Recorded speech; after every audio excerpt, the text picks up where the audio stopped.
Bonjour à toutes et à tous. Conférence Ouest, c'est bon, là je fais pas d'introduction, je l'ai dit, je vous représente, je suis avec Aurel et Ewen. Il fallait écouter la conférence Est pour savoir tout ça. Un nouvel invité quand même, Ewen, de Cavs France sur Insta, la Cavs Nation, tout ça, tout ça. Euh, un plaisir qu'il soit là. Ça fait plaisir d'avoir des nouvelles têtes et il est très intéressant. Donc, allez le suivre. Je commence directement par ça. On s'occupe de la conférence Ouest dans cet épisode. Donc, pareil, on va faire le premier tour, parler un peu du play-in, vu que c'est pas encore fini à l'heure actuelle. Et on commence tout de suite. Je ne l'ai pas dit, je crois, dans l'autre épisode, mais on fait dynamique, plus on donne chacun un petit facteur X et un prono. Comme ça, c'est carré, on essaie de parler un peu de tout. On ratisse large. Et on démarre tout de suite avec la série qui oppose le quatrième au cinquième de la conférence Ouest. Donc les Mavs face au Jazz. Et messieurs, bon, c'est une série qui me taraude un peu. Je ne sais pas du tout qui mettre en prono. Je ne sais pas du tout quoi penser du Jazz. Les Mavs, ils ont un joueur assez important qui est blessé. Donc, Ewen, je te laisse parler de la dynamique de Utah ou Dallas, comme tu veux. Mais Ouais, bah assez tu complexe l'as cette dit, série. ouais, hyper complexe. Tu l'as dit, les Mavs, ils ont un joueur plus, c'est plus qu'un peu important, c'est le joueur le plus important de cette série, limite Luka Doncic qui est blessé. Et pourtant, et c'est dommage pour eux parce qu'ils sont sur une super dynamique, 8-2 sur les 10 derniers matchs. Ils étaient vraiment sur une frénésie assez impressionnante. Et là, perdre Luka sur le dernier match, c'est vraiment un coup dur. Et ça va redonner un peu d'espoir à Utah qui a une fin de saison qui est compliquée et qui cherche encore dans le jeu alors qu'on est à la fin, vraiment à la fin de la saison. Donc ça redonne finalement un peu d'intérêt à cette série parce que sinon les Mavs étaient plus clairement favoris, je pense. Ok, j'aime bien cette façon de penser. Aurel, pour rajouter un truc ou compléter sur les Mavs peut-être ou le Jazz. C'est vrai, très très belle dynamique des Mavs. Et il y avait un faible espoir en plus qui rattrape les Warriors qui sont troisième. Mais au final, bah, c'était compliqué mathématiquement, mais il fallait vraiment que les Warriors choquent de ouf. Mais après, de mémoire, là je dis juste de mémoire parce que j'ai pas du tout la stat sous les yeux, mais ils ont quand même réussi à gagner quelques matchs en sans Doncic. Enfin, je sais pas en termes de proportion de ça, mais ils arrivent Bah, à dans la saison, ouais, développer. ils ont été capables, ouais, c'est sûr. J'ai pas les stats non plus, mais oui, oui, ils sont capables de gagner sans lui. Maintenant, là, c'est les playoffs et c'est contre Utah, quoi. Donc, va falloir. Ouais, parce qu'il a raté quelques matchs quand même. Je vois 65 matchs joués, donc ça fait quand même quelques matchs manqués. Je regarde, ouais, ça a gagné des matchs, mais ça doit être kiff-kiff le bilan sans Luka quand même. Ça doit être même un peu plus de défaites. Mais bon, c'est vrai que là, en playoff, c'est totalement différent, sachant que Doncic, il affiche un niveau en playoff qui est absolument hallucinant. Même s'il n'a pas fait beaucoup de. Je crois il fait quoi? Il fait deux premiers tours, du coup, que ce soit dans la bulle ou l'année dernière, parce que l'année dernière, match 7. Dans la bulle, il joue quoi? 6 matchs. Et genre, ses stats en playoff, c'est absolument incroyable. Alors, du coup, il est blessé, mais pour l'instant, on n'a pas de nouvelles, en fait. Donc, est-ce que c'est du bluff? Est-ce que. Mais j'y crois. J'ai du mal un peu à y croire, à me dire que Dallas ne communique pas juste pour que Utah se dise bon, bah, on ne sait pas si on affrontera Doncic ou pas. Il y a eu deux, trois trucs, là, je regardais sur Basket USA, comme quoi. Parce que c'est bien, tu as des mecs comme Jalen Brunson ou Spencer Dinwiddie qui revit là du côté de Dallas, qui sont prêts à prendre entre guillemets le relais si Doncic n'est pas là. Mais ça fait vraiment, c'est pas la même chose quoi. J'aime beaucoup Spencer Dinwiddie. Il a fait des très bons matchs. Il a pas mis deux game winners de suite lui ou Oui. un truc comme ça. Si. Hmm. Donc j'aime bien, mais ça va être compliqué face au Jazz. Par contre, tu vois, ouais, Ewan, tu disais une fin de saison un peu. Je sais même pas dire. Tu vois, sur mes notes, j'ai écrit, je sais pas quoi penser du Jazz, honnêtement. Ouais, Parce c'est qu'entre. compliqué le Jazz cette saison, hein. C'est décevant par rapport à ce qu'ils ont montré les saisons précédentes, évidemment. Et sans qu'on sache trop pourquoi, parce qu'en fait, l'effectif, il a pas tant bougé que ça. Les piliers restent les mêmes. Le coach reste le même. Et du coup, bah, c'est un peu inexplicable cette semi-marasme dans lequel Utah s'est fichu. Donc, ouais, compliqué d'analyser leur dynamique et par définition, du coup, cette série aussi. Hmm. Ouais, Surtout parce que que le j'étais. jazz, c'est Vas-y, Aurel. désolé. C'est surtout que le jazz, on est déçu, mais ils sont quand même à premier offensive rating et troisième net rating. Genre, sur le papier, ça va.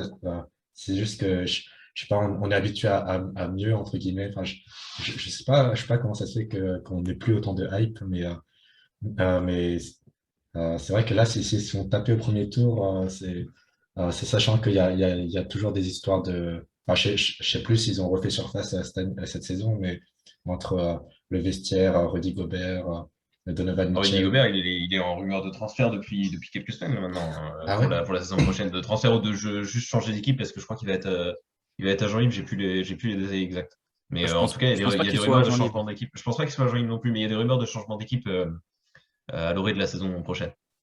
Ouais, mais ça, c'est depuis. Enfin, tu vois, c'est ça en fait. Bon, là, ils ont été top 3, 4 toute la saison pratiquement. Ils ont glissé jusqu'en. Ils sont quoi là, du coup? Cinquième? Oui, parce que les Ouais, Mavs sont 5, ouais. passés. Ouais. Ouais. Donc, ils sont cinquièmes. Donc, déjà, ça, c'est décevant. Et puis, on sait, tu l'as dit un peu, Aurel. Enfin, moi, je pense que c'est ça. Tu arrives en playoff, mais tous les ans, on sait que le Jazz, bah, ils font un tour, à la rigueur deux, si ça va bien. Et basta, quoi. Et puis, c'est pas fou. L'année dernière, ça se fait sortir alors qu'ils menaient 2-0. Voilà, enfin, sans Kawhi, en plus, les Clippers. Donc, c'est vraiment. Surtout que dernièrement, tu as quand même un Donovan Mitchell qui était très bon, je crois, et un Gobert aussi très très bon. Honnêtement, franchement, je. Et pourtant, bon, on en parlera après, hein, mais je sais vraiment pas quoi. Je sais pas quoi en dire. Je vais juste regarder le contrat de Gobert. Ouais, Ouais, c'est ça, j'avais vu Gobert, il des est en rumeurs de contrat trade, mais je jusqu'en me disais, genre, avec le contrat, 2026. comment tu veux le trade? Et- Ah, ça va, 40 millions, 38 millions, 35, 38 millions l'année prochaine, 41, 43 et 46 en player option pour 2025-2026. C'est un contrat classique, ça, maintenant. Et en vrai, Et Gobert, puis, tu il as des est. arguments à faire valoir quand même pour Enfin, ça, Gobert, je pense que ça intéresse un paquet d'équipes. Triple Ouais, défenseur de l'année, et il est il est candidat pour énorme. l'être encore cette saison. Enfin, ça va, quoi. Il a un dossier pour baquer le salaire. C'est ça. Ouais, et puis en vrai, enfin, après, peut-être que j'ai pas fait attention sur les rumeurs dernièrement, mais j'ai l'impression que tous les étés, on se dit, bon, le Jazz, qu'est-ce qu'on fait de cette équipe? Est-ce qu'on l'explose? Est-ce qu'il faut trader Donovan? Est-ce que machin, truc? C'est un peu tout le temps la même chose. Et je pense qu'on est. Non, c'est ça, on est blasé en fait du Jazz. On est blasé du Jazz, on est blasé de la blessure de, de Doncic. Donc, assez compliqué de prédire ce qui va se passer. D'ailleurs, tu parlais de rating. T'as les ratings des Mavs sous les yeux, Aurel, ou pas? Les Mavs, c'est 14e offense et 7e defense et 7e net. Ouais, c'est ça. Parce que septième défensivement cette Et année, c'est la 30e pace, hein. c'est un truc de ouf. 30e pace, les Mavs. Ah, mais cette équipe, elle est assez impressionnante. Alors, bon, ben, comme là, on va être suspendu au fait que est-ce qu'il y a Doncic ou non. Et je crois que d'ailleurs, je crois que c'est ton facteur X, Aurel, non, la Ah, question sur ouais, c'est le l'éventuel retour de retour de Doncic. Doncic. J'avais lu quelque part, pourquoi pas, genre dans les alentours du Game 6, un petit retour, pourquoi pas, mais c'est rien de confirmé, hein, c'est juste des spéculations de fans de Mavs, tu vois. Des Mavs qui spéculent. Ils devraient spéculer un retour là, le plus tôt possible, hein, ce serait ce serait mieux pour leur franchise. Et Wen, petit facteur X sur la série. Ouais, moi je suis parti sur un facteur X côté Jazz et c'est l'utilisation de Rudy Gobert. Elle a été assez décevante et ça fait partie aussi de tout ce qu'on disait avant sur la mauvaise dynamique. On comprend pas qu'il soit à ce point sous-utilisé en attaque. En fait, ils en font rien vraiment de Gobert en attaque alors qu'il y a moyen de l'utiliser. Certes, en défense, il fait toujours le taf et il le fera toujours. Mais il y a moyen de le rentabiliser beaucoup plus que ce soit sur pick and roll même en ISO proche du panier. Donc vraiment l'usage de Rudy Gobert que va faire Utah, pardon, va être absolument clé dans leur réussite face aux Mavs. S'ils l'utilisent bien et s'ils le rentabilisent à fond, il y a moyen que ce soit, en plus avec un Luka potentiellement absent, il y a moyen que ce soit une série qui tourne vraiment à leur avantage, alors que c'est pas du tout le cas sur le papier à l'entrée des playoffs. C'est clair. En Aurel, je plus, sais pas si tu peux. Ah, Vas-y. ouais, j'allais rebondir. Ah, désolé, putain, je t'ai encore Non, coupé. mais justement, Je j'allais savais dire si tu veux connaître. rebondir dessus. Mais, Je te voyais chaud pour rebondir, vas-y. mais genre, Shaq, il en avait parlé, je sais pas si c'est ESPN ou TNT, un des deux, bref. Il avait pris la défense de Rudy Gobert en mode je trouve ça étonnant enfin, il avait dit je trouve ça étonnant qu'il ait aussi peu de ballons et tout. Et ça m'a fait à la fois fait plaisir que Shaq il prenne la défense de Rudy Gobert et en même temps attristé que bah, lui il prend la défense de Rudy Gobert et ses teammates ils prennent pas sa défense. Genre, jamais tu vois des déclarations en mode ouais, on pourrait donner plus de ballons, machin. Ouais. Ah, mais d'ailleurs, tu parles du Shaq, mais je crois que comment il s'appelle? C'est qui? C'est je sais pas prononcer Candace son nom, Parker. mais Parker. Ouais, Candace Parker aussi, quand on a parlé de ça, non? Elle est sur, je sais pas, elle doit être sur TNT aussi, j'avoue que je j'ai pas le. C'est peut-être Mais les deux, ils en ont parlé au même moment, c'était peut-être la même ouais, émission. peut-être, je t'avoue que je sais pas s'ils font les émissions en même temps, mais en tout cas, elle, j'ai vu des moments où elle disait exactement la même chose, qu'il fallait passer le ballon à Gobert parce que c'était pas que un triple défenseur de l'année et qu'il avait quelques qualités offensives aussi, et c'est vrai. Donc ce serait le moment de l'utiliser, surtout que concrètement, la raquette de Dallas, il y a pas, ça va quoi. Il y a la place pour que Gobert il se fasse plaisir. Bah, il aura pas une opposition de dingue, ouais, ça c'est sûr. C'est ça, il y a des mecs qui savent mettre un peu du physique et tout, mais bon, Mm. Gobert, ça va, c'est pas la moitié d'un athlète. Euh, pour mon Factor X, j'ai choisi, on parlait de Doncic, de défense, un peu des deux. Comment défendre sur Luka Doncic, du coup, s'il revient, et à quelle forme il revient. Mais il sort d'une saison, clairement, on en parlait tout à l'heure de Jason Tatum en mode MVP. Bah, Luka Doncic, c'est pareil, hein, ça démarre un peu moyen la saison, mais par contre, sur la fin, là, c'est complètement dingue. Face au Jazz, il a été dans ses standards. J'ai été checké, il a fait du 28-9-9 sur les matchs qu'ils ont joués. Bon, ce sera d'autres matchs en playoff. Mais concrètement, je trouve que le Jazz, ils sont pas méga armés en fait pour défendre sur lui. Je sais pas ce que vous en pensez, les gars, mais bon, Gobert, c'est assez compliqué parce qu'il est mobile, mais c'est Luka Doncic. Donovan Mitchell, c'est pas trop son rôle. Mike Conley, c'est pareil, il est trop petit, pas assez costaud. À la rigueur, tu as un Royce O'Neal qui peut s'occuper du taf, mais je crois même que Royce O'Neal, il doit être plus petit que Luka Doncic aussi. Donc, s'il revient, en fait, tu disais, ouais, je pense que c'est la vraie question parce que s'il est là, Dallas est clairement favori, surtout avec le niveau qu'ils ont affiché dernièrement. Alors que s'il n'est pas là, c'est complètement l'inverse. C'est Ouais, c'est vraiment. ça. Puis même au-delà de ça, se demander quel défenseur on met, enfin, on parlait d'Embiid tout à l'heure, c'est un peu WKD, c'est un peu le même genre de joueur, quoi. Luka, c'est bien hein, de trouver quelqu'un à mettre sur lui, et peut-être que tu vas pouvoir le faire chier un peu. Enfin, ça reste Luka, il va faire son match quoi qu'il arrive. Donc, s'il est là, la mauvaise nouvelle en fait pour le Jazz, c'est s'il est là. Après, qui tu mets dessus, finalement, ça aura plus trop d'importance à ce niveau-là. Ouais, c'est vrai. C'est vrai que ça. Ah, mais bon, c'est toujours mieux quand tu as un mec qui peut, tu Bien sais, sûr, bien sûr, fatiguer, bien qui sûr. peut, qui peut jouer physique Mm. parce que Lucas, c'est pas trop son credo, mais ça va être compliqué. Malgré tout, est-ce que vous voyez Dallas ou Utah en demi-finale de conf? Vas-y, Owen, je te redonne la parole sur ton prono. Ouais, bah moi sur le projet, je ferais considérer que Luka allait être absent au moins une bonne partie de la série. Et si on planche sur un retour game 6 ou 7, comme on disait tout à l'heure, pour moi, en fait, ça peut aller très vite. Le Jazz, ils ont plus d'expérience, ils sont plus soudés en termes de, même si on dit que c'est compliqué, mais je pense que l'événement va les souder justement. Et, euh, et à ce niveau-là, ils vont être très vite inarrêtables. Donc moi, j'ai mis 4 de Jazz. Ok. Ok, donc tu crois en Utah. C'est pas mal Ouais, parce complètement. que j'avoue que bon, j'ai le même prono. Je te donne la parole après, Aurel, mais j'avoue, j'ai le même prono, mais tout en étant vraiment dubitatif, justement parce que Lucas est blessé et que on sait pas trop où on se dirige. Donc, on verra bien. On verra bien. Peut-être que dans 3-4 jours, dans une semaine, notre prono il sera complètement faux parce qu'en Hein. fait, il va jouer tous les matchs, il va détruire complètement le Jazz. Bon, on verra. On verra. C'est un peu un coin flip. Aurel, toi, tu nous suis ou plutôt côté Dallas? Déjà, j'aimerais revenir sur un point. Enfin, après, c'est à mon humble avis, hein, bien évidemment. Mais de toute façon, on est là pour ça, on est là pour donner nos avis. Je pense que vous abusez sur le côté s'il y a pas Luka, hop, Utah victoire facile, et s'il y a Luka, Mavs victoire facile. En plus, cette saison, ce qui était très intéressant à noter, c'était que franchement, toute l'équipe, elle se donne défensivement, tu vois. Et alors que pendant longtemps, tu sais, l'identité des Mavs en tant que franchise, ça a souvent été genre des grosses saisons offensives et tout, tu vois. Et là, cette saison, ça s'est plutôt distingué sur de la défense. Et, euh, et franchement, je pense qu'ils peuvent quand même prendre des matchs, même sans Luka. Et, euh, et aussi, je voulais revenir sur un autre truc aussi, de mémoire. Hein.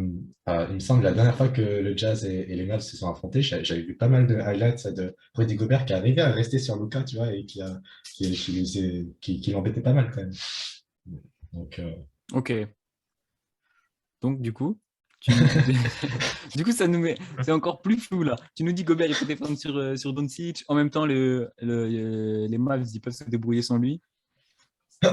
Bon, là, je vais peut-être perdre mon objectivité, je sais pas. Mais franchement, là, ça va être quoi, la troisième année de playoff de Luka. Et genre, on en parle comme d'un Hall of Famer confirmé et potentiel top 10, top 15 all-time si jamais il performe comme il continue de performer. Surtout qu'en plus, vas-y, ah là là, putain, je n'arrête pas de broder, mais pour revenir sur Luka MVP, quand même, les Mavs ont un meilleur bilan que les Bucks et les Sixers. Et j'avais vu une stat intéressante, c'était que entre les candidats MVP, donc Milwaukee, Philadelphie, Denver, tout ça, entre les candidats MVP, c'est Luka qui avait le meilleur bilan contre ces grosses équipes-là. Genre en pure one-one Ouais. bilan contre, bref, t'as capté. Et du coup, voilà, ça me saoulerait un peu qu'un joueur de ce calibre-là, tu vois, il passe encore une sortie de premier tour. Donc, vas-y, on va dire 4-3 pour Dallas. Ok, ok, ça me plaît. Ça me plaît. Après, tu dis encore, mais il est super jeune, hein, tu sais, c'est pas non plus Oui, hyper oui, grave qui.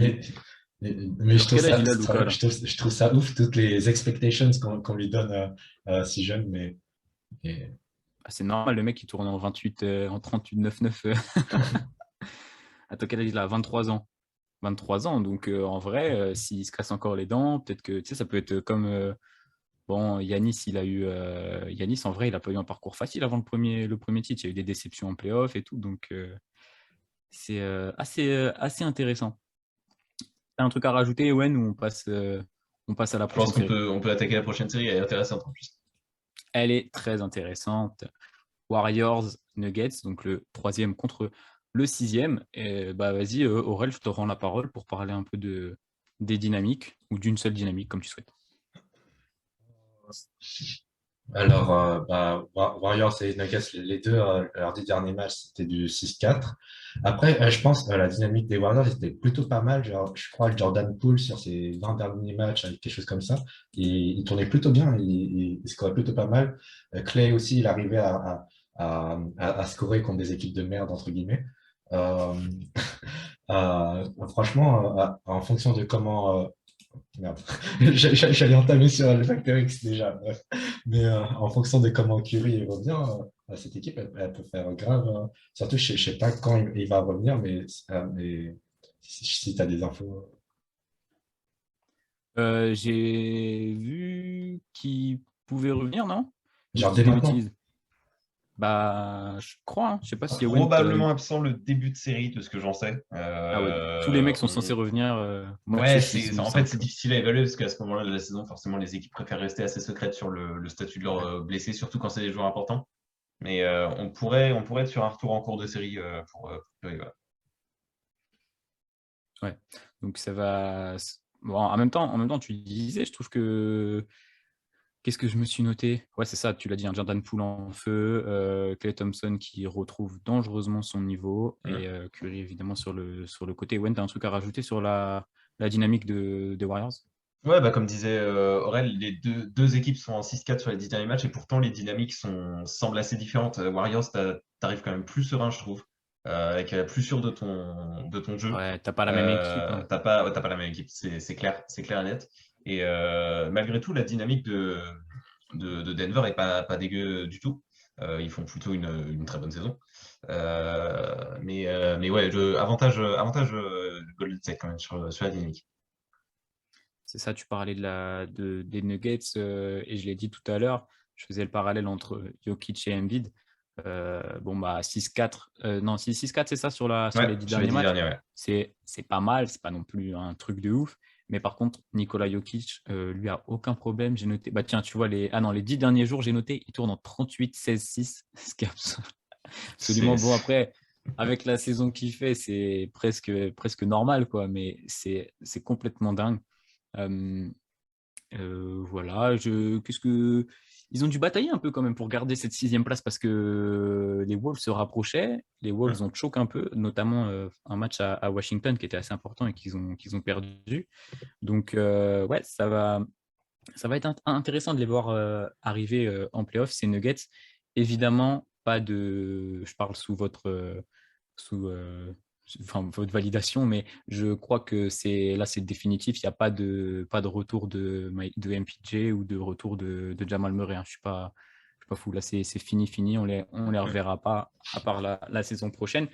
Donc, ben voilà, il va falloir que Nikola Jokic fasse le taf. Et je crois que c'est le facteur X d'Ewen, si je me souviens bien de ce que j'avais Ouais, dit tout à complètement, l'heure. ça va être Jokic et surtout ses qualités de leader parce que là, ça va être mis à l'épreuve plus que jamais.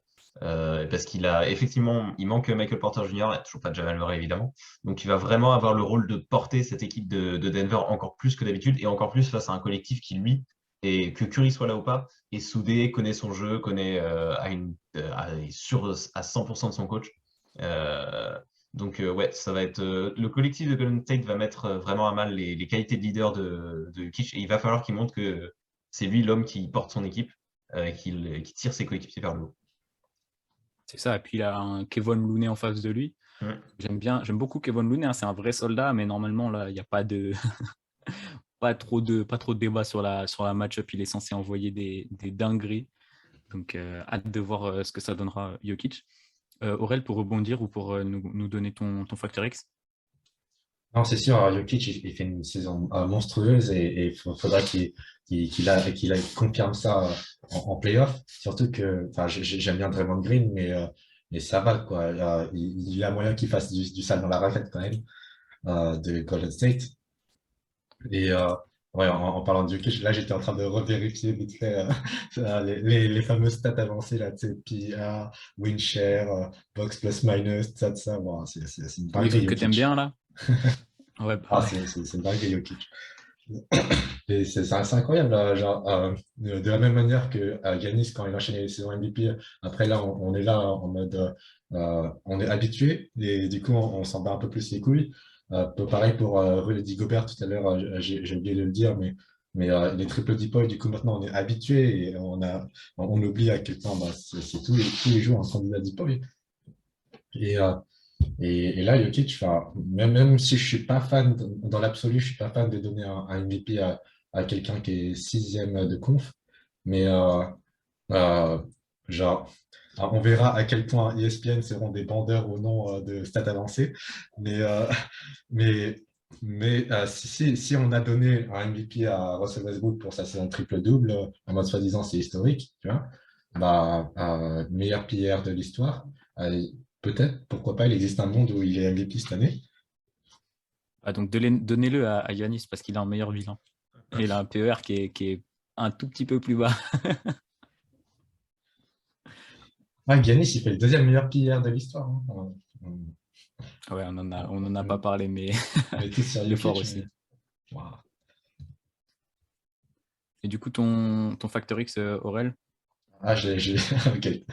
Ah, mais c'est pour ça que j'ai zappé, c'est parce que je l'avais déjà dit au tout début, c'était le retour de Curry, genre Ah son oui. retour de blessure, comment il va revenir de blessure, ça, parce que euh, bah, sur le papier, quand même, avec Curry, Clay et Draymond, tu vois, je connais pas leurs stats en nombre de victoires en playoff quand ces trois-là sont healthy, mais ça doit être pas mal quand même. Ouais, je suis d'accord. Et tiens, je vais pouvoir suivre parce que moi, c'est peut-être un peu nul ce que je vais dire, mais justement, mon facteur X, ça va être ce trio-là, le trio des Warriors, parce que bah, même si on sait ils sont super forts, tu viens de le dire, je pense qu'ils ont des stats de malade à eux trois sur les playoffs. Ils connaissent le chemin à suivre pour aller chercher la bague, mais ben, on a l'incertitude sur le retour de Curry. Tu as Clay qui n'a pas joué parce que c'est bien de jouer en saison régulière face à des équipes un peu, un peu moins bonnes, de ne pas jouer les back-to-back, ce genre de choses. Mais l'intensité des playoffs, c'est pas la même. Il est de retour depuis quoi, 3 mois? Il est venu quoi, lui? Début janvier, fin janvier? Je sais plus, mais en tout cas, ça fait 3 mois qu'il est de retour. Draymond Green, pareil, a été pas mal blessé.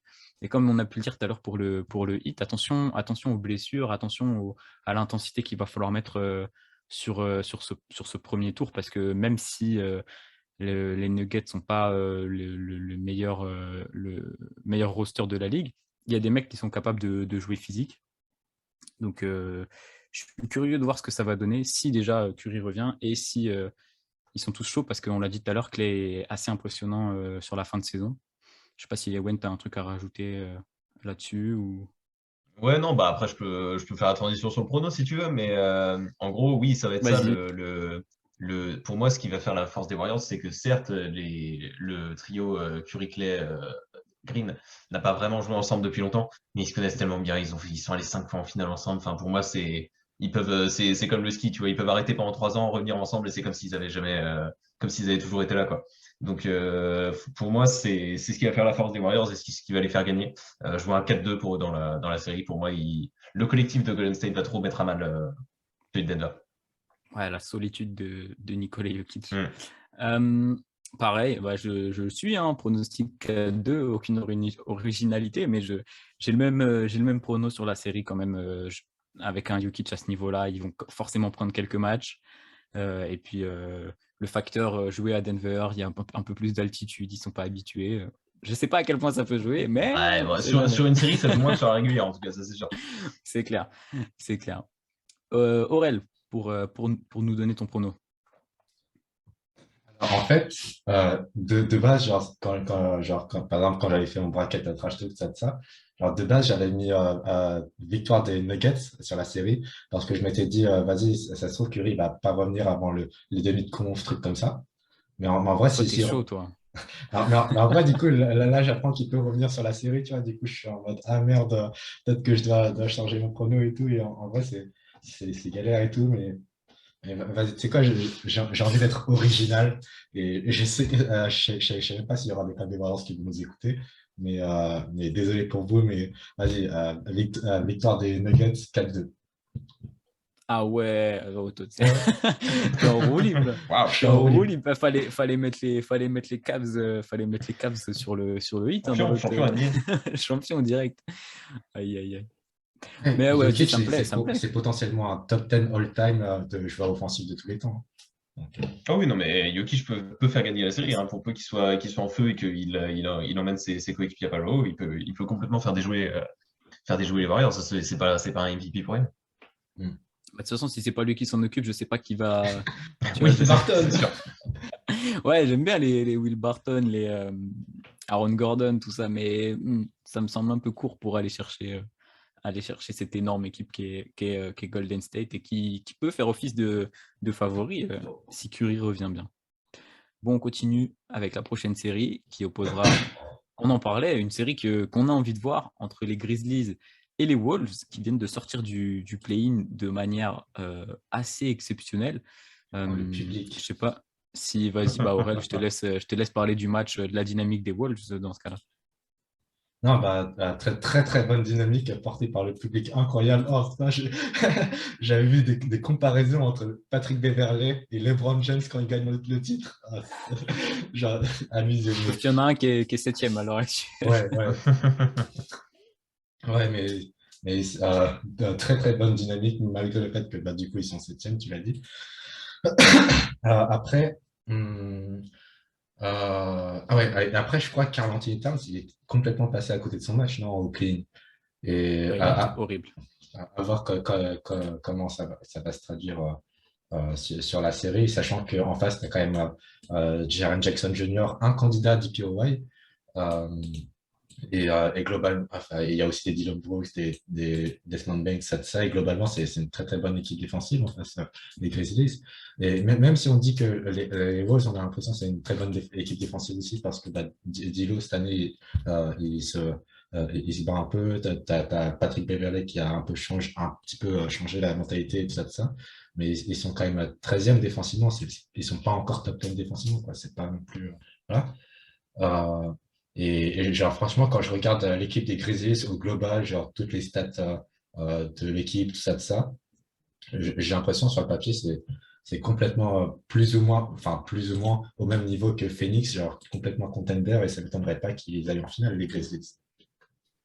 Ah, c'est clair que la dynamique de Memphis, elle est d'autant plus bonne que, tu vois, c'est bien les Wolves d'avoir gagné face aux Clippers, c'est bien de fêter ça comme il se doit, mais je pense qu'ils sont même, la dynamique elle est un peu trop belle, tu vois, genre, c'est sympa, mais ça fait un peu trop la fête. j'ai peur qu'ils redescendent assez vite sur terre là, dans les prochains jours. Pour parler un peu de la dynamique des Grizzlies, même si Aurel l'a amorcé, Ewen, bon, c'est bien.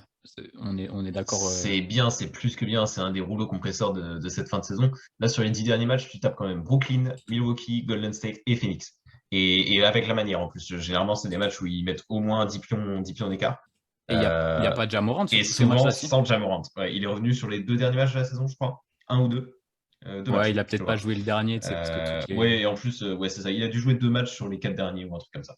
Donc, ouais, non, c'est juste ahurissant. Le niveau de Memphis, personne ne pouvait s'y attendre. Ils sont en pleine frénésie, donc ils ont largement l'avantage sur la dynamique.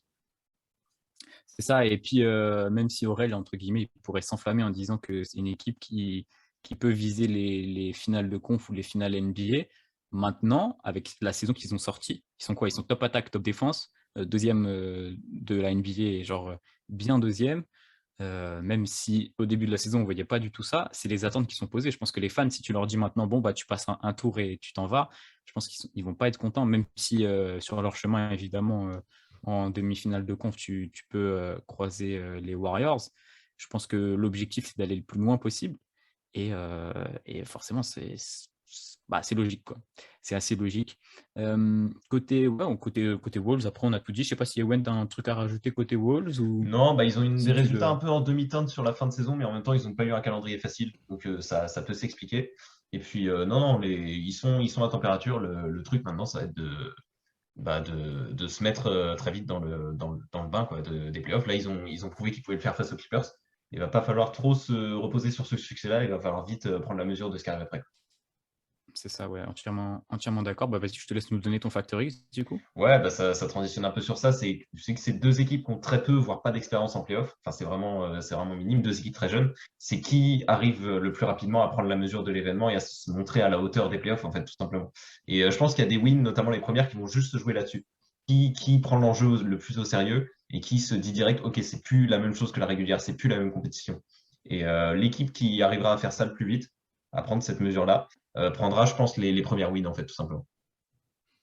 Ouais, et c'est intéressant parce que tu disais il y a peu d'expérience, mais Ja Morant l'année dernière, premier playoff, Hum. lui, il a très vite pris la Ah mesure oui, lui, il a pris, la mesure des il a même pris événements. avant. Il avait un pédiluve, il était tout de suite. Ouais, il y avait, mais parce qu'en plus, ils sont passés par le play-in, donc Bah oui, c'est ça. forcément, ça te lance. Et tu vois, bah, je vais prendre la suite parce que deuxième joueur que je choisis en Factor X, Anthony Edwards, qui me fait énormément kiffer et qui, du coup, fait entre guillemets un peu penser à Ja Morant l'année dernière parce qu'il a été énorme face aux Clippers. J'ai regardé vite fait tout à l'heure, mais il met pas mal des derniers points de son équipe. Donc, je veux qu'il détruise n'importe quel mec qu'il a en face. On sait qu'il y a des gros défenseurs chez les Grizzlies. Il va se taper du Dillon Brooks, du Hum. Desmond Baines, tous ces gars-là. Mais j'ai envie qu'il fasse une très très grosse série. C'est un mec qui n'a pas peur, on sait, il parle beaucoup. Il est sûr de lui. Bah, je veux qu'il nous le prouve sur cette série, même si je vois pas les Wolves passer, on va en reparler après. J'ai envie qu'il sorte une énorme série, tout comme évidemment D'Angelo Russell ou Karl Anthony Towns, parce que lui aussi, là, il va être d'autant plus Hum. attendu avec le fait qu'il est pas mal choke. Mais gros, gros big up aux Clippers qui ont bien géré le match de Karl Anthony Towns, pardon. Honnêtement, la défense de Batum et puis même toutes les aides, tous les trucs comme ça, ils l'ont bien fait chier, ils l'ont fait complètement sortir de son match. Donc, il va être pas mal attendu, mais honnêtement, Anthony Edwards, je veux qu'il détruise la défense adverse. Aurel, je parlais un peu de Karl Anthony Towns, je crois que c'est ça ton Factor X. Exactement, exactement. Et c'est marrant, toi, tu as Anthony Edwards en Factor X, moi j'ai Karl Anthony Towns. Hein. Et comme j'ai dit, en face, il va y avoir un peu de défense quand même face à Towns. Et j'ai vraiment hâte de voir comment il va gérer ça, sachant que selon pas mal de personnes sur certains réseaux, c'est le meilleur big man shooter de tous les temps. Je sais pas. Mais Il est allé chercher le trophée du concours à 3 points. c'est ça. Mais, euh, mais en vrai, genre, moi, franchement, genre, je le dis toujours, genre, à long terme, je pense que ça va être Anthony Edwards qui va devenir le franchise player de cette équipe. Et, et pour Karl Anthony Towns, j'espère pour lui que ça va pas être dès cette année-là que Anthony Edwards il step up en playoff et pendant que Karl Anthony Towns, voilà. Et pendant qu'il te choque. Tu le vois comment, toi, Ewen, sur la série? Parce qu'en plus, tu le disais tout à l'heure, Aurel, il y a Steven Adams en face. Et genre, on sait que Kat, c'est pas trop son truc, la bagarre, tout ça. Bon, il aime bien se battre contre Joel Embiid, mais c'est Ouais, non, il pas a la pas même trop ça baston. et il va chercher à s'écarter du panier, je pense, beaucoup, mais Steven Adams est capable de le suivre. Ouais, ça va, c'est pas une série facile pour Kat. Et c'est là justement que D'Angelo Russell et Anthony Edwards auront d'autant plus de responsabilités, mais de toute façon, ça sera une série facile pour personne parce que Memphis défend très très bien. C'est clair. Les pronos, du coup. Vas-y, Aurel, je te laisse la place pour nous donner ton prono.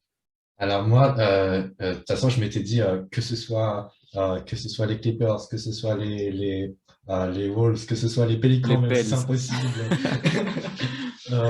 je m'étais dit, vas-y, 4-0 pour les Grizzlies. Ah ouais, 4-0. Wow. Ouais, en même temps, ils ont été forts. Ils ont été très, très forts. Donc, ce serait pas impossible. Ça m'étonnerait, mais ce serait pas, Ouais, je sais toi, pas, tu c'est un vois peu un pas truc logique serré. ce que je vais dire, mais ouais, bah, pas serré. Je vais laisser la parole à Ewen.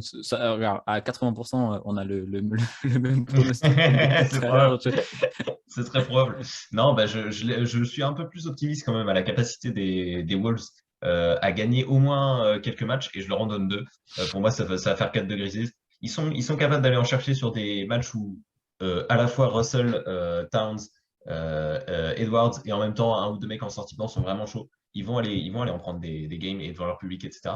Donc, ouais, assez confiant sur le fait qu'ils vont en gagner. Maintenant, Memphis, ça reste le rouleau compresseur de la fin de saison à l'ouest. Et leur niveau, il est juste ahurissant. Donc, ils vont passer sans trop de soucis. Bah voilà, bah pareil, 4-2, hein, et puis pour les mêmes raisons. Et est-ce que mon gars, Pat Bev, peut embêter un petit peu Ja Morant? On sait qu'ils ont pas forcément besoin de Ja Morant pour gagner, du coup, mais s'ils peuvent, ils peuvent lui coller un Pat Bev dans les pattes, ça fait jamais trop plaisir de l'avoir sur soi en défense. Donc voilà, 4-2, ça me va bien, ça fait du spectacle, on a envie de voir des matchs, donc c'est pas mal. Alors, on continue et on termine ce podcast et du coup, bah, c'est preview avec les Suns d'un côté et je ne sais pas qui de l'autre, soit les Clippers, soit les Pels. On va faire comme tout à l'heure, on va parler un peu du play-in, du match qui nous attend demain soir, demain nuit. Pour ça, je vais donner la parole. Qui veut la prendre? Vas-y, Ewen, je te donne si tu veux parler. Ouais, ça Soit va de être la... Vas-y, Vas-y, vas-y. Bah, non, mais j'allais envoyer sur Play-in. Ça va être un match hyper vas-y. intriguant parce que je pense que c'est deux équipes qui vont jouer à armes quasi égales. Clippers et Pels, vraiment, c'est difficile de dégager un favori clair. Bah, j'aurai l'occasion de parler. Moi, je vois quand même plus New Orleans passer. Je pense qu'ils ont plus Ok. de joueurs capables de porter un match. Mais ça va être très intéressant à voir, surtout avec un bon retour de Paul George derrière. Oui, Paul George qui est exceptionnel. On a vu le match, bon, même si c'est perdu, le match qu'il a fait contre les Wolves était assez costaud. Hmm. Et de l'autre côté, CJ McCollum, waouh, trop, trop fort. Donc, je pense que ça fait partie des joueurs qui peuvent faire gagner un match, enfin, une série en un match, quoi. Et il a été bien accompagné par Ingram. Là, j'ai plus les stats en tête, j'ai regardé le replay, mais non, je l'ai regardé en direct, je me souviens plus, c'est pas grave. Mais, mais CJ a pas blagué. Après, les Pels avaient bien la main sur le match face aux Spurs. Donc, c'est vrai qu'ils n'ont pas non plus trop à forcer trop, quoi. Dû à, je l'avais dit, je crois, bah, problème avec Murray. Bah, les Spurs ont pas été bons en fait sur le match. Donc, c'est dommage, c'est dommage. On a peut-être vu le dernier match de Popovic. Je n'avais pas pensé sur le coup, j'y ai pensé après dans la journée. Mais ça ferait quelque chose de perdre Popovic sur un match un peu Ouais. naze comme ça. C'est dommage. Aurel, petit mot sur les deux équipes là, qui vont s'affronter vendredi. Euh, donc, ouais, CJ, vu que là, tu voulais les stats, il était à 32 points à 50% au tir, là, contre les Spurs. Euh, et, euh, et Après, c'est un ouais, peu biaisé parce qu'il fait 27 à la mi-temps. Donc, ouais, genre, ouais, soit il a été ouais. très mauvais en deuxième, ce que je me souviens Ou pas, soit soit il il n'a n'a pas pas beaucoup joué. beaucoup joué, mais j'avoue, je me souviens même pas. Ouais, mais C'est le genre de également, truc assez également facile. très très bon retour de Paul George, du coup, comme on l'a dit. Ça fait plutôt plaisir. Je pense qu'il y a pas mal de gens qui aiment bien Paul George. C'est un gros joueur, two-way player et tout, enfin, qui est très apprécié, je pense, dans la communauté basket. Et c'était marrant que Ewen dise que ce soit un peu 50-50 parce que, bon, après, de toute façon, c'est les sondages Instagram, j'ai envie de te dire. Mais, mais moi, j'avais fait des sondages Instagram et si le Cavs Hawks était serré, il y avait une énorme tendance Clippers côté Instagram. Ah ouais. Les Mais gens je suis ne veulent pas d'accord que, parier contre Paul George. ouais, ouais, mais je suis d'accord que les Pélicans aussi, il y a grand moyen qu'ils passent. Ils ont pas mal de joueurs qui peuvent, comme tu as dit, step up sur un seul match et tout, et prendre confiance de ouf. Euh, mais ouais, ça va être serré de ouf. Si Ouais. tu dois, si tu dois nous donner un prono, toi, sur le match du play-in, là, le Si, dernier. si moi je dois donner un prono, Ouais, euh, si tu dois dire Clippers ou Pels pour affronter les Suns. si j'ai envie d'être objectif, je dirais Clippers. Mais moi, j'ai bien envie de voir les Pels passer, aussi parce que sur mes prédictions HBA, j'avais mis Clippers et Lakers hors des playoffs. Donc, Ok. j'ai bien envie de voir les Pels passer. Ok. Et du coup, Ewen, plutôt Pels. Ouais, plutôt Pels. Je pense qu'ils vont essayer. En fait, le fait qu'ils aient gagné leur match précédent alors que les Clippers l'ont perdu, je pense que ça donne un avantage psychologique aux Pels et ils sont tellement capables d'aller le chercher en fait avec un bon McCollum, un bon Ingram. Ils ont vraiment un effectif très intéressant. Après, il y aura de la résistance en face, mais je vois les Pels passer. Ouais. Ouais, c'est ça, tu disais Ingram, McCollum, et même en vrai, t'as Paul George, c'est le meilleur joueur de la série, enfin Hmm. du match. Et derrière, c'est McCollum, Ingram et même Valanciunas. Non, il n'y a pas un mec Bah plus ouais, fort ouais, que c'est Valanciunas compliqué d'aller côté. chercher des mecs côté Clippers qui peuvent rivaliser avec ça. Les Clippers brillent souvent par leur collectif. Mais t'as peu à part Paul George et Kawhi, malheureusement, qui est pas là. Mais sinon, t'as peu d'individualité qui ressortent du collectif aux Clippers. Ce qui n'est pas nécessairement C'est un mal, hein, ça. mais là, pour le coup, je pense que ça va leur coûter. Ok. Si je dois te donner mon avis, j'avoue que j'ai pas envie de parier contre Paul George. Je fais partie des gens qui aiment beaucoup Paul George. Et après, malheureusement, bon, il a pas mal choke souvent, mais avec le gros match qu'il a fait contre les Wolves, la dynamique, ça va jouer à Los Angeles. Bon, alors, est-ce que ça va changer énormément le match? Bah, ça peut jouer un peu, mais on sait que les fans des Clippers sont pas forcément. Quoique, comme il n'y a plus de Lakers, peut-être que Ouais, c'est ça. Bah, tu vas ça avoir tout va. Los Angeles Ouais. qui va être à Qui fond, va comme être s'ils avaient toujours supporté les Clippers. Hein. exactement, on les connaît qui retournent leur veste très facilement. Donc peut-être qu'il y aura un gros public pour les Clippers. Moi, je mettrais quand même une petite pièce sur Los Angeles. Même si j'avoue que presque le cœur, puisque Ingram, McCollum, ils méritent bien quand même Hmm. d'aller en playoff. C'est vrai que ça va être un match intéressant. J'espère que je serai devant. Euh, donc bon, après ces deux équipes qui gagnent, ce sera une bonne dynamique pour le coup.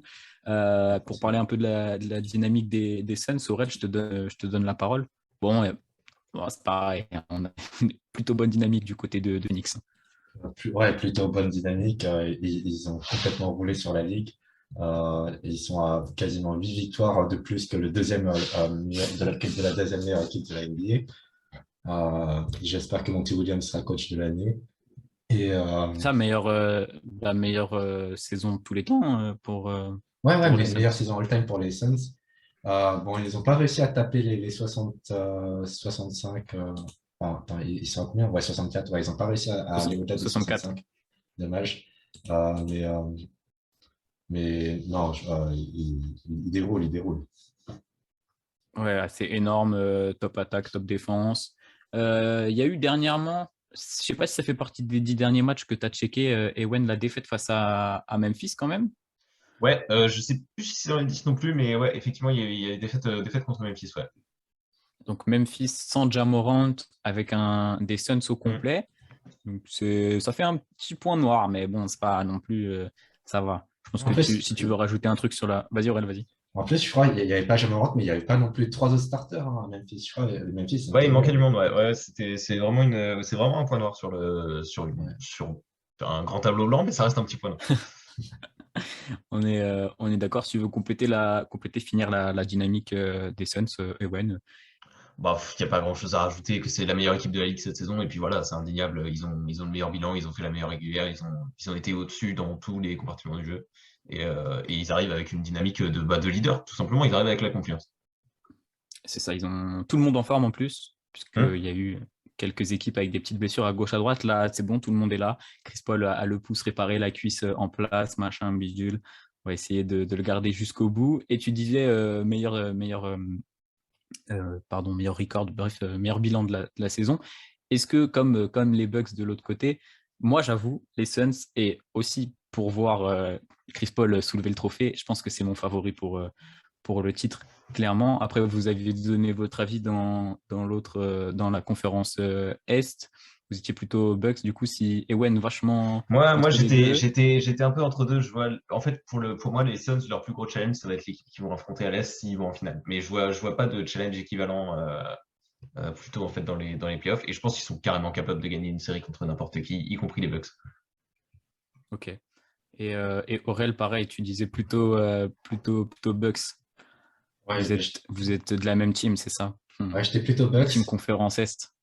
Après, pour moi, en vrai, il peut y avoir quand même pas mal de, genre en finale de conf, que ce soit contre les Grizzlies, soit contre éventuellement les Warriors.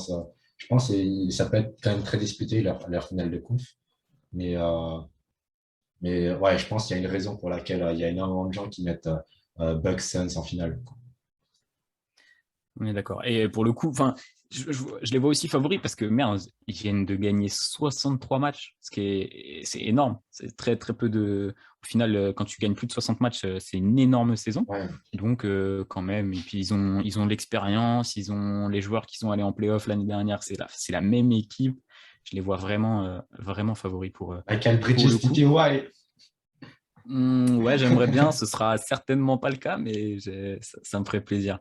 Bah tiens, Michael Bridges, pardon, c'est le facteur X de personne, si je me souviens bien. Mais si les gars, vous pouvez Il a loupé 0 donner, match. vas-y, Aurel, je te laisse donner ton facteur X. C'est vrai, et 0 match depuis le début de sa carrière. Le mec est très Depuis solide. sa Alors carrière. qu'on Ah, sort de 2 ans de pandémie, le mec a jamais Ouais, il manqué a un rien match. loupé, c'est très très incroyable. C'est vrai il est plutôt fort. Du coup, Aurel, ton facteur X. Pardon. Moi, mon facteur X, c'était à quel point, bon, il est bizarre mon facteur X, à quel point la dynamique de l'adversaire, de celui qui sort du play-in, peut influencer sur à quel point ça peut booster le moral pour aller chercher peut-être une victoire ou deux. Mais bon. C'est ça, ouais. Bah, de toute façon, on est tous d'accord, il n'y a pas énormément de suspense sur cette série. Donc, c'est vrai que, par exemple, les Pels qui sortent de 2 gros matchs au play-in, ils peuvent être ultra boostés et aller embêter, pourquoi pas Phoenix. C'est vrai, ça peut jouer. Ewen, pareil, je me souviens plus de ton facteur X, mais je te laisse. Moi, mon je te laisse factor X, donner. c'est Devin Booker.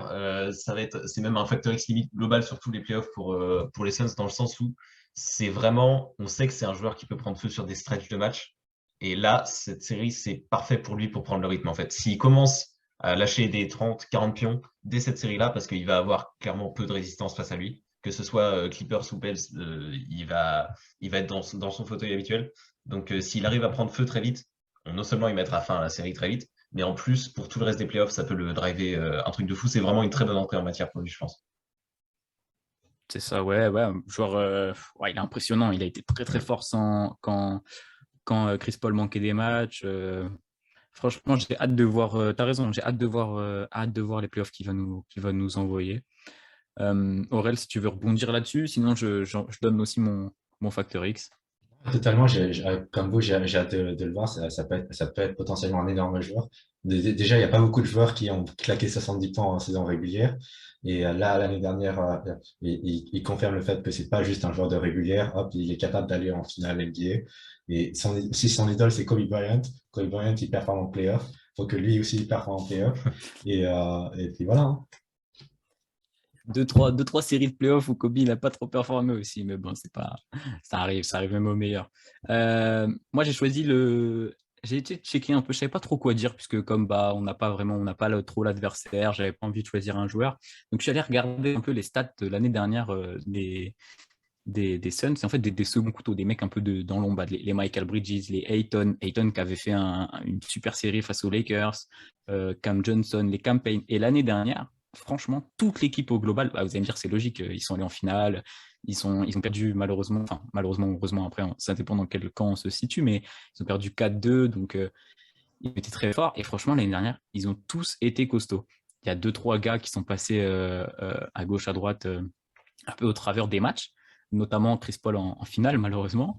Mais ils ont tous été hyper forts. Donc, si ça recommence là, hop, première, un peu à l'image de Devin Booker, du coup, si ils sont tous bons, je ne vois pas pourquoi, déjà, ils sont favoris. Je ne vois pas pourquoi quelqu'un pourrait les arrêter avec Sauf blessure. tous là, les gars qui vont sortir du banc. Ouais, bien sûr, sauf blessure, évidemment.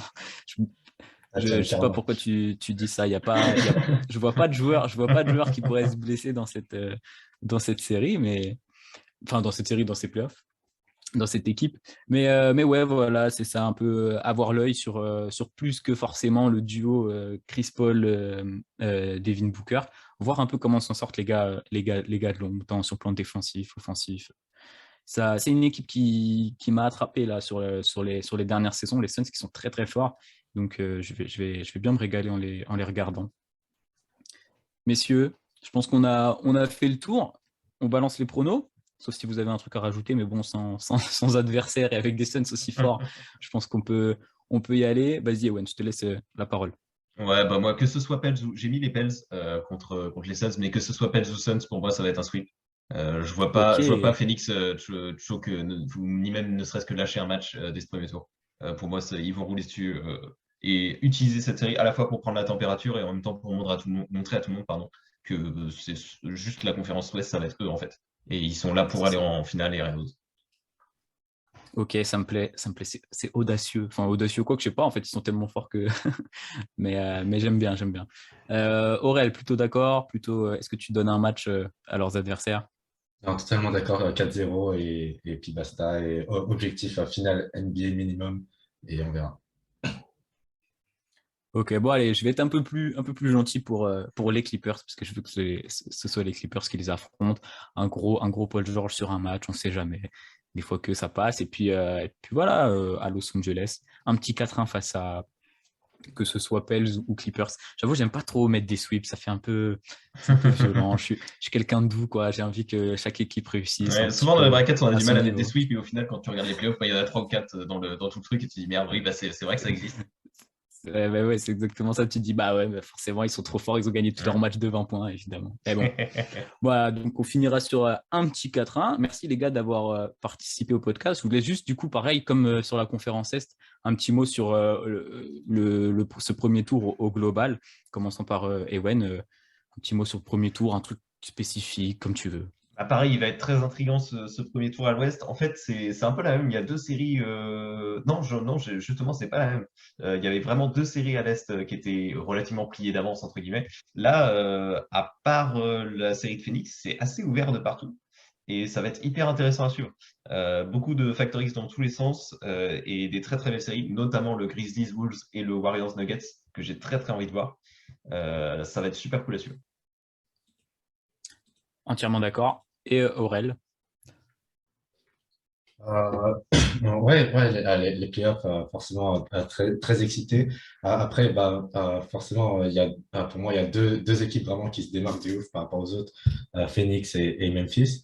Mais je pense la série que je vais le plus, entre guillemets, me focaliser dessus, ça va être Warriors Nuggets, parce que pour moi, il peut y avoir une possibilité d'upset, comme je l'ai dit, et,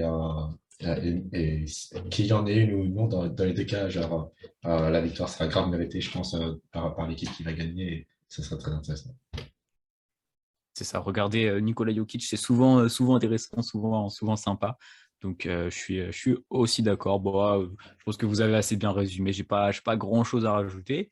Si ce n'est, merci à tous les deux d'avoir participé. Ça fait extrêmement plaisir. Bon, Aurel, comme d'hab, le pilier, il est là depuis presque le début. Donc je te remercie encore. Mais ah ouais, le 35, il est pas très bon chez les Cavs en ce moment. Enfin, même.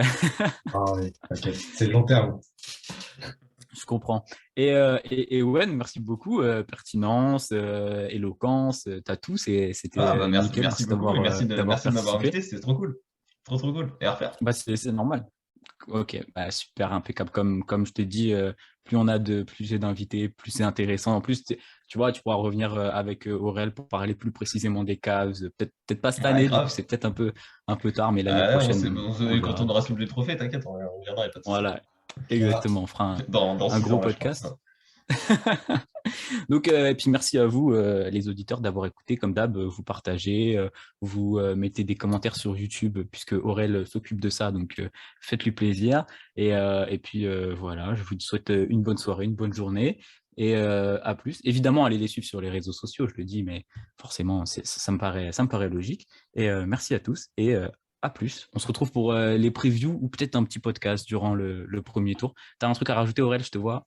Non, non, non, c'est juste en mode Un piste. dernier mot? Non, un petit en mode peace. Bon, bah voilà, peace, love et bisous à tous. Salut, salut!